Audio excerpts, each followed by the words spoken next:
கார்த்திகேயன்னு ஒரு நண்பர் கொடுத்துருக்காரு. கடக லக்னத்தில் பிறந்தேன், ரிஷபராசி, அந்த பிளானட்டரி பொசிஷன் சொல்லிவிட்டு அப்புறம் சொல்கிறாரு, என்னால் கோவிலுக்கு போகவே முடியலை, ஆனால் வீட்டில் சாமி நல்லா கும்பிடுதேன், கோவிலுக்கு மட்டும் போக முடியலை, 10ஆம் வீட்டில் சுக்கிரன் இருக்கார் அப்படிங்கிற அந்த ஒரு பாயிண்ட்டை சொல்லியிருக்காரு. நீங்கள் சாமி கும்பிட்றதுக்கு கோயிலுக்கு தான் போகணுன்றதெல்லாம் ஒன்றும் கிடையாது.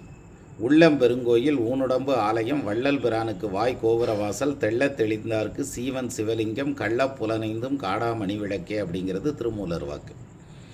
இருக்கிற இடத்துல இருந்தே கையெடுத்து கும்பிட்டா போதும், எங்கும் நிறைந்த பரம்பொருள் இல்லையா? அப்போ உங்களுக்கு இறை சிந்தனை அப்படிங்கிறது எங்கேருந்து வந்தாலும் சரித்தான், வீட்டில் இருந்து தான் வரணும் அல்லது கோயிலுக்கு போய் தான் வரணும் அப்படிங்கிறது ஒன்றும் இல்லை. கோயில் அப்படிங்கிறது எதுக்காக அப்படின்னா நம்மளுடைய ஐம்பொறிகளையும் ஒரே இடத்துல குவிக்கிறதுக்கு, வேறு சிந்தனைகள் எதுவுமே வராது, ஒரே இடத்துல குவிக்கிறதுக்கு தான் கோயில்.